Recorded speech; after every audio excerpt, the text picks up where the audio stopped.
মাত্র ৮ লাখ মানুষের একটা দেশ, যেটা কয়েক বছর আগেও ছিল দক্ষিণ আমেরিকার সবচাইতে গরিব রাষ্ট্রগুলোর একটা। সেই দেশ কিভাবে রাতারাতি হয়ে উঠল পৃথিবীর দ্রুততম বর্ধনশীল অর্থনীতির দেশ? এর উত্তরটা আসলে লুকিয়েছিল সমুদ্রের নিচে। দেশটার নাম হলো গায়ানা। আর এই গল্পটা শোনার পর আপনার মনে একটাই প্রশ্ন আসবে, আমাদের বাংলাদেশ তো বঙ্গোপসাগরের প্রায় ১.৫ লাখ বর্গ কিলোমিটারের একচ্ছত্র অর্থনৈতিক অঞ্চল আছে, তাহলে আমরা আসলে কোথায় দাঁড়িয়ে? তা জানাবো আজকের এই প্রতিবেদনে। চলুন শুরু করা যাক। বাংলাদেশের হাতে আসলে কতটা সম্ভাবনা আছে এবং আমরা ঠিক কোথায় পিছিয়ে আছি, এই ৩টা বিষয় আপনাদের সামনে আজ তুলে ধরার চেষ্টা করব। ব্লু ইকোনমি বা সুনীল অর্থনীতি বলতে আসলে কি বোঝায়? সহজ কথায়, সমুদ্র আর সমুদ্রের সম্পদকে টেকসইভাবে ব্যবহার করে অর্থনৈতিক প্রবৃদ্ধি তৈরি করাই হলো ব্লু ইকোনমি। এর মধ্যে পড়ে মাছ ধরা, সামুদ্রিক পর্যটন, শিপিং ও বন্দর ব্যবসা, তেল, গ্যাস ও খনিজ উত্তোলন, বাতাস থেকে বিদ্যুৎ তৈরি আর সামুদ্রিক জীব প্রযুক্তি, যেখান থেকে আসে ওষুধ আর প্রসাধনের কাঁচামাল। এখন এটা শুধু মাছ ধরার গল্প নয়, এটা জ্বালানি, প্রযুক্তি, পরিবহন আর ভূ রাজনীতির গল্প। বাংলাদেশ প্রসঙ্গ আসার আগে চলুন একটু ঘুরে আসি গায়ানা থেকে, যারা সমুদ্রকে কাজে লাগিয়ে একেবারে বদলে গেছে। গায়ানাতে ২০১৫ সালে সমুদ্রের নিচে বিশাল তেলের মজুদ পাওয়া যায়, যা ২০১৯ সালে শুরু হলো বাণিজ্যিক উৎপাদন। এরপর অর্থনীতির গতিটা একেবারে বদলে গেল। ২০২৪ সালে গায়ানার অর্থনীতি বেড়েছে প্রায় ৪.৫%, আর ২০২৫ সালে প্রায় ১৯.৫% বেড়েছে। আর ২০২৬ সালের জন্য পূর্বাভাস দেওয়া হয়েছে ১৬%-এরও বেশি প্রবৃদ্ধির। মাত্র কয়েক বছরে একটা দেশ উন্নয়নশীল দেশ পরিণত হয়েছে ল্যাটিন আমেরিকার অন্যতম গুরুত্বপূর্ণ এই তেল উৎপাদন করে।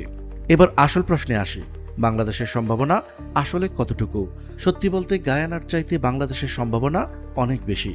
১৯৭৪ সালের একটা আইন অনুযায়ী বাংলাদেশ উপকূল থেকে ২০০ নটিক্যাল মাইল পর্যন্ত অর্থনৈতিক অঞ্চল দাবি করে, কিন্তু মায়ানমার আর ভারতের সাথে দীর্ঘদিন এই সীমানা নিয়ে বিরোধ ছিল। দুইটা বড় আইনি লড়াইয়ের পর একটা আন্তর্জাতিক ট্রাইব্যুনাল আর একটা হেগের সালিসি আদালত বাংলাদেশ প্রায় সব বিরোধ মিটিয়ে বঙ্গোপসাগরে মোট ১,১৮,০০০ বর্গ কিলোমিটারেরও বেশি সমুদ্র সীমার নিরঙ্কুশ মালিক হয়। এই আইনি স্বচ্ছতা ছাড়া আন্তর্জাতিক বিনিয়োগকারী কখনোই এখানে টাকা ঢালতে আগ্রহী হতো না, কারণ কেউ বিরোধপূর্ণ এলাকায় বিলিয়ন ডলার বিনিয়োগ করে না।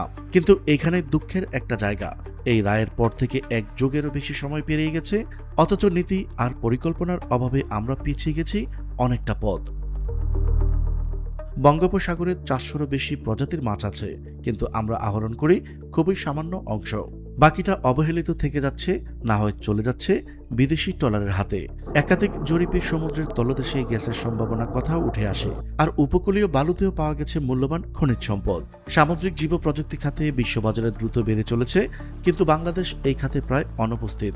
সব মিলিয়ে সরকারি হিসেবে বাংলাদেশে ব্লু ইকোনমির সম্ভাব্য মূল্য বছরে $1 ট্রিলিয়ন বেশি হতে পারে।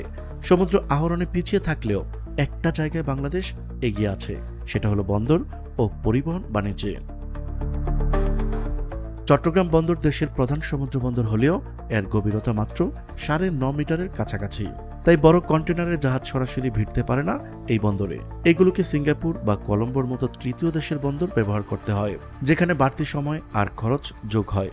কিন্তু আসল পরিবর্তনটা আসছে মাতারবাড়ি গভীর সমুদ্র বন্দর দিয়ে। কক্সবাজারের মহেশখালীতে নির্মাণাধীন এই বন্দরে থাকছে প্রায় ১৬ মিটার গভীরতার নৌ চ্যানেল।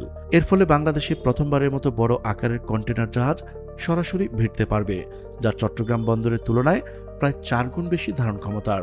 মাতারবাড়ি চালু হলে বাংলাদেশে প্রথমবারের মতো নিজের বন্দরে বিশাল জাহাজ হ্যান্ডেল করার সক্ষমতা পাবে, আর তৃতীয় দেশে ক্রস শিপমেন্ট বন্দরের উপরও নির্ভরতা কমবে। দীর্ঘমেয়াদী এটা বাংলাদেশকে শুধু একটা পণ্য রপ্তানিকারক দেশ থেকে পরিণত করতে পারে আঞ্চলিক লজিস্টিক হাব হিসেবে, যেমন নেপাল থেকে ভুটান আর উত্তর পূর্ব ভারতের পণ্য সমুদ্রপথে চলাচল করতে পারবে। তাহলে এখন প্রশ্নটা আসলে কি দাঁড়ালো? বঙ্গোপসাগর বাংলাদেশের জন্য শুধু একটা জলসীমা নয়, এটা ভবিষ্যৎ অর্থনীতির একটা লুকানো ভাণ্ডার। সমুদ্র সীমার আইনি লড়াইয়ে আমরা জিতেছি, বন্দর গড়ার কাজও এরই মধ্যে শুরু হয়েছে। তাহলে প্রশ্নটা এখন আর সম্পদ থাকা বা না থাকার নয়, প্রশ্নটা হলো এই সম্পদকে সরকার বাস্তবে কাজে লাগানোর মতো গতি আর দূরদর্শিতা কতটা দেখাতে পারে বা কতটা আছে। গায়ানা দেখিয়েছে 10 বছরে কি হতে পারে আর কি করা যায়। এখন দেখার বিষয় হলো বাংলাদেশ নিজের গল্পটা ঠিক কিভাবে লেখে। প্রিয় দর্শক, আপনার কি মনে হয় বাংলাদেশ কি সময় মতো এই সুযোগটা কাজে লাগাতে পারবে? আপনার মূল্যবান মতামত জানাতে পারেন কমেন্ট বক্সে। আজ এই পর্যন্তই, দেখা হচ্ছে পরবর্তী প্রতিবেদনে। ততক্ষণ পর্যন্ত মহান আল্লাহ তাআলা সবাইকে ভালো রাখুক, সুস্থ রাখুক। আল্লাহ হাফেজ।